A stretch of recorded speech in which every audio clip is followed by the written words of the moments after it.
দোকান ভাড়া বেতন টেতন দিয়ে পোষায় না, বর্তমান লস। বেশি ভালো না ভাই, বহুত খারাপ ব্যবসা বাণিজ্য।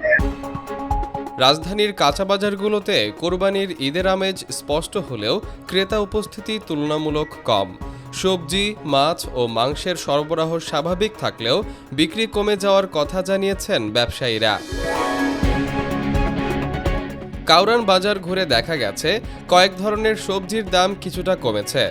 সপ্তাহ খানেক আগেও যে সবজি বেশি দামে বিক্রি হয়েছে তার কিছু এখন কেজি প্রতি 10 থেকে 20 টাকা পর্যন্ত কমে পাওয়া যাচ্ছে। তবে সব পণ্যে সেই প্রভাব পড়েনি, কিছু সবজির দাম আগের মতোই রয়েছে। মাল আমদানি বেশি, উত্তরবঙ্গের মাল ঢুকে গেছে, শুকনো হইতেছে, খেত মাল কাটতে পারতেছে, এই জন্য মালের দাম কমতেছে।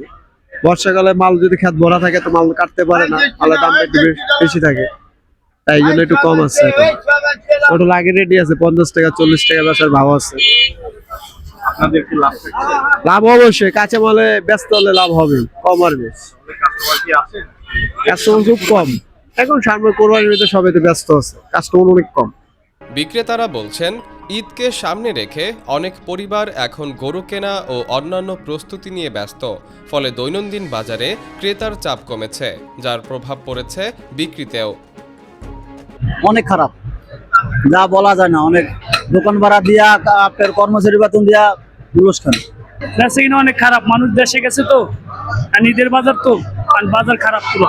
দোকান ভাড়া বেতন টেতন দিয়ে পোষায় না, বর্তমান লস। চাহিদা কম, কাস্টমার কম। ঈদের বাজার, ঈদের কেনাকাটা, মাছ একটু দাম কম, ইলিশ মাছ দাম তাও আগের চেয়ে বহুত কমছে। গত সপ্তাহে যে মাছ ছিল আপনার 2500, এই সপ্তাহে আপনার 2100। একবারে বেশি ভালো না ভাই, বহুত খারাপ ব্যবসা বাণিজ্য। মাছ বাজারেও একই চিত্র দেখা গেছে।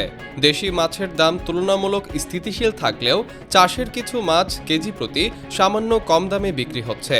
তবে ক্রেতাদের মতে এই কমার প্রভাব তেমন স্বস্তি দিচ্ছে না। মুরগি কিনে মনে হচ্ছে ঠিক আছে, কিন্তু মাছ কিনে আমার কাছে মনে হচ্ছে মাছের দাম বেড়ে গেছে। মাছের দামটা অনেক বেশি। কুরবানির ঈদ আসছে, তারপরেও কিন্তু জিনিসপত্রের দাম কত বেশি কমে নাই। সবজির দামও যেরকম বৃদ্ধি, তেমনও মুরগির দাম মনে হয়েছে আমার কাছে এখন পাশে কি আছে তা জানি না। গরু ও খাসির মাংসের দোকানেও ক্রেতা তুলনামূলক কম। ব্যবসায়ীরা বলছেন কোরবানির আগে অনেকেই মাংস কেনা কমিয়ে দেন, কারণ ঈদের সময় ঘরে মাংস থাকবে। এই হিসাব থেকেই বাজারে চাপ কমে। সামনে কুরবানি, এখন গরুর দাম বাড়তি, 850 টাকা গরু এখন বর্তমানে।